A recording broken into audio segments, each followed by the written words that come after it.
Crikey, you're way ahead of the chair. Was it the human deck chair? Asked J-Dog. Oh, no, you're reminding me that that's the nickname we gave him. I do apologise. Was it the haunted pencil? Is it Jacobean Rees-Mogg? I haven't heard that one before. It wouldn't be that spine-chilling parody of a Victorian child catcher by any chance, would it? The answer is Jacob Rees-Mogg, says Martin in Bristol. The haunted pencil, says Owen in High Wycombe. And I mean, it is funny but not funny. It's funny not funny, isn't it? That if you are searching for someone so completely devoid of integrity and insight, or perhaps the better word would be intelligence, then you can only really now go for Jacob Rees-Mogg. I find his career trajectory fascinating because he went from being a character that literally nobody could even conceive of putting into government. It's one of the great examples of how Brexit boiled the brains of half the country and the entire Conservative Party. Even among his own colleagues, Jacob Rees-Mogg was regarded as a truly ridiculous human being. Someone possessed of that curious combination that only 30, 40, 50,000 pounds a year's worth of school fees coupled with centuries of tradition at Eton College can deliver. And then Brexit created this weird space in which really, really poor people could profit. And by poor, I mean intellectually poor or politically poor or poor in terms of integrity. It's the same. I think of it as a trebuchet. What's the difference between a trebuchet and a catapult? Is trebuchet just a posh word for a catapult, or do they actually do slightly different things? Anyway, think of Brexit as a trebuchet that launched. They used to use trebuchets, didn't they, to launch diseased carcasses over the walls of besieged castles in the hope of spreading disease within the castle confines. Well, think of Brexit as a trebuchet and Jacob Rees-Mogg as a diseased carcass, a diseased cow carcass. The trebuchet launched some utterly disgusting items into the stratosphere and landed them smack in the middle of political discourse. You go back to 2014 and ask the average Conservative whether or not Jacob Rees-Mogg should be allowed anywhere near the Cabinet, they'd have laughed you from here to next Wednesday. And in fact, if you go to a sensible Conservative even now and say, do you think Jacob Rees-Mogg should be allowed anywhere near the Cabinet, they would laugh you from here to next Wednesday. I could be wrong, but I think even Liz Truss, I probably am wrong. Surely she should. But anyway, only under Boris Johnson, really, could somebody as fundamentally as ridiculous as Jacob Rees-Mogg find his way into the Cabinet. Which is why it is, and of course we should give credit to my colleague and friend Nick Abbott for coining perhaps one of the best descriptions of Jacob Rees-Mogg, a monocle on stilts. My own humble contribution to the genre would probably be a penny farthing in human form. But we have reached the point now where he is, I think he's even got a TV show on one of these mad new television stations that are hemorrhaging money so that mysterious billionaires can influence the news agenda, or rather influence the next generation of the Conservative Party. If you need to find somebody to defend a historically successful night of by-election results for the Conservative Party, then at the moment the only person you can go to is Jacob Rees-Mogg. And he is currently claiming, I think, that Labour lost both by-elections last night, or at least they did very, very badly, and the Conservatives did much, much better than he expected. The trebuchet, I'm told, is by far the superior siege engine. Thank you, Adrian. And Andrew in Richmond informs us that all trebuchets are catapults, but not all catapults are trebuchets. Every day's a school day on this programme. 8 minutes after 10 is the time. So that's your starter for 10 over and done with. Who on earth could possibly publicly claim this morning that yesterday's by-election results were good news for the Conservative Party or bad news for the Labour Party? Then you throw in the client journalists who spent much of this week trying to claim that Keir Starmer was somehow losing his grip on Leeds poll leads was somehow, in danger. I think I heard the phrase, in danger of missing an open goal. Or I mean, the desperation deployed now by people who sold you David Cameron, who sold you Theresa May, who sold you Boris Johnson, who sold you Liz Truss, who sold you Rishi Sunak, who sold you Brexit, who sold you austerity, who you can tell it's going to be a list day. It's got a list kind of day feeling to it already, hasn't it? But exactly the same people in my so-called profession who sold you all of those things and more. And of course, go back far enough, they sold you water privatisation, they sold you rail privatisation, they sold you increasing privatisation of the NHS, they sold you name it. If it's bad, you know who sold it to you, and they still dominate the news media, of course. And you look at that combination of fact and circumstance, and you are left with only one question. And that question is, who's actually still voting for the Conservatives? I mean, literally, who is still voting for the Conservatives? Because if you are an immigration-obsessed numpty who is falling for the idea that people who inherited millions of pounds from their grandfather's property empire and are dedicated to policies that would improve the fortunes of people who inherited millions of pounds from their grandfather's property empire, then you're going to vote for the Farage faction, aren't you? You're going to vote for this Reform Party. So they got double figures, I think, in one or two, in both, possibly in both results yesterday. 10% in Kingswood. An increase of 10% in Kingswood and 13% in Wellingborough. So if you're still clinging to the carcass of Brexit and you've been persuaded that the reason why your wife left you is because of immigration, then you're voting for Reform UK. Yeah. So that is between 10 to 15%. That sort of quasi-fascist rump that we always talk about, the people who would vote for Donald Trump if he was running in the UK, the people who were drawn towards Nigel Farage during Brexit and still somehow don't hold him responsible for the fact that all the promises he made have come to nothing. They blame instead, I believe, Gary Lineker. That's 10 to 15% of an electorate. And I know by-elections aren't indicative of national trends, but that's 10 to 15%. You look at the Conservative results as opposed to the percentage changes, and you find yourself wondering how they secured any votes at all when you consider the catalogue of what they have presided over. And that, I think, is what we will do today. We've got two ways into this. The first is the question of who is still voting for the Conservatives. So your sort of mad Uncle Keith, who gets all his opinions off Facebook, he's gone Reform UK now.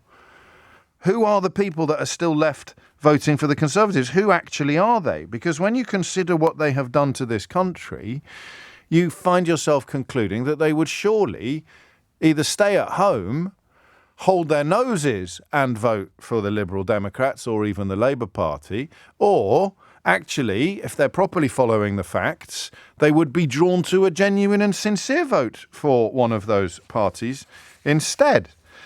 And that's the question that I've got for you first. So I want to make that list, okay? I want to make the list of the last 14 years, the last 14 years of Conservative rule, the list of what they've done. Okay, and I know I do this quite often and then forget all about it, but I don't know whether you've noticed, I'm getting a lot better. I'm getting a lot better at remembering to do things tomorrow that I said I would remember to do yesterday.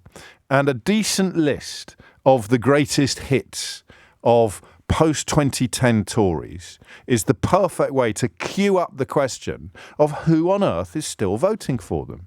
Who on earth is looking at what Liz Truss did and looking at what Jacob Rees-Mogg is and looking at the congregation of circumstances that allowed somebody like Nadine Dorries to become Secretary of State for Culture, Media and Sport? Who on earth is listening to Kemi Badenoch's ludicrous claims about non-existent trade deals somehow being game-changing commercial interventions? Looking at honest Bob Jenrick oscillating between positions according to which way the wind is blowing? Looking at Suella Braverman and her claims that we should be confiscating tents from homeless people, looking at any of these characters now and concluding, yep, that's the team I want to be in. They're my people. I'll have a bit of that, they say to themselves as they make their way into the polling booth. So, as I say, I can understand not voting because you've swallowed 40, 50, 60 years worth of anti-Labour bile from the Tory press. And I can just about, especially after the last few years, I can understand voting for the party that's even madder than the Tories, whatever the latest incarnation that Nigel Farage's filthy fingerprints are all over. I get that. Everything is the fault of immigration. The kids hate me because of immigration. The wife left me because of immigration. The boss fired me because of immigration. My car broke down because of immigration. I'm stuck in a traffic jam because... Actually, no, that last one isn't a joke because Nigel Farage did once claim that he had been caught in a traffic jam because of immigration. So I get that. They vote Reform. Who still votes Tory? Now, it may be that today falls into one of those categories where we find ourselves speculating about the motivation of other people. Or it may be that the dam is beginning to break, and if you are in that category, you'll pluck up the courage to actually ring me rather than send me an illiterate text about all the money being gone when the Labour Party leave power, or Gordon Brown selling the gold bullion, or I don't know, whatever meaningless, irrelevant fig leaf it is that you're desperately using to cover up your tiny political appendage this morning. But who still votes Tory? Both by-election results went about as well as Labour could have dared to dream.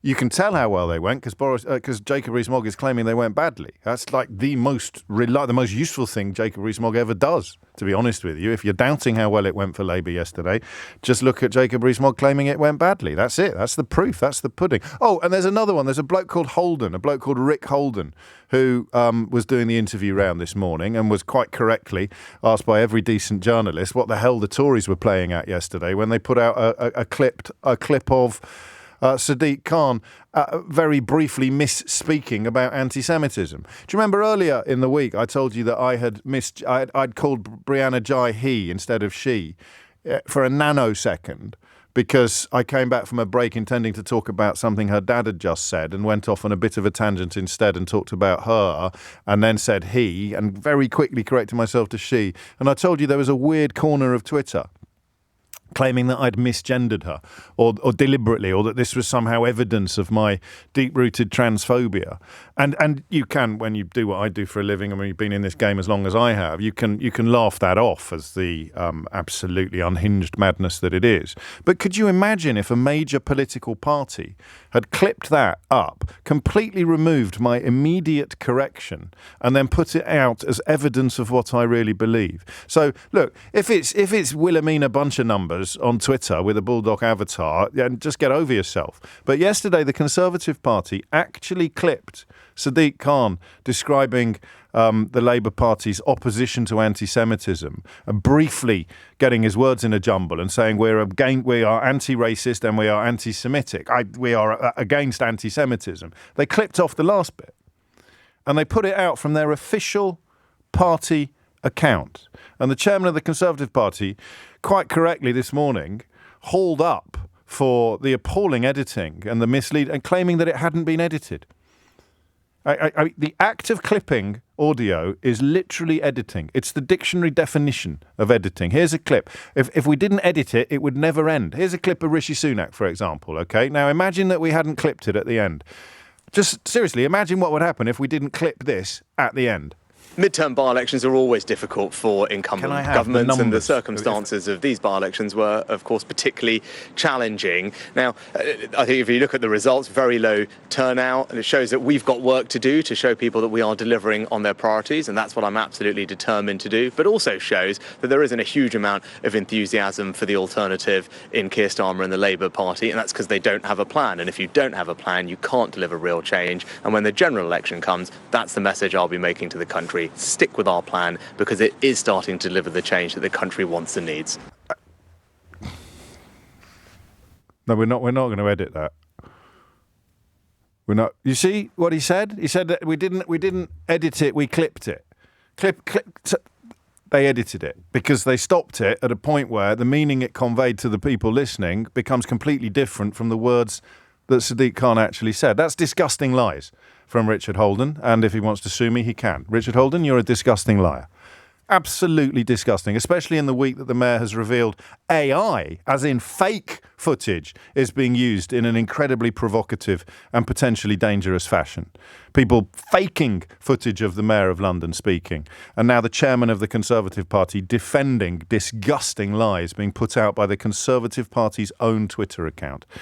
What has happened to our country when the party of government is being held to account by community notes on Twitter rather than so-called journalists? What are the journalists doing today? Rupert Murdoch's Times has a story about how 3% of people, only 3% of people think that Keir Starmer has handled anti-Semitism well.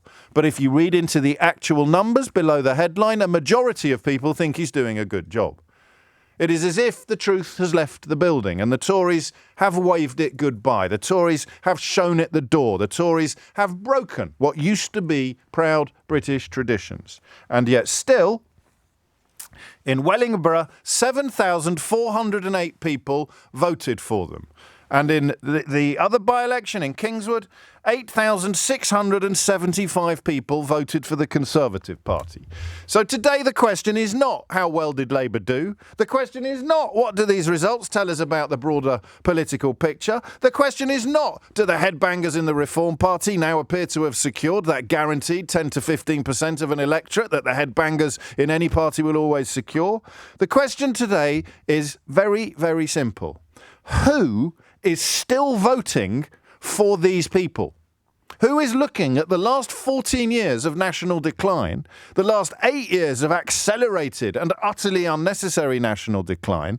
Who is looking at the promotion of utterly unsuitable, often disturbed, deranged, delusional and frequently disgusting individuals to high office in these islands and concluding, yeah, what we need is more of that? Who? Who is it? Who are they? Is it your mum?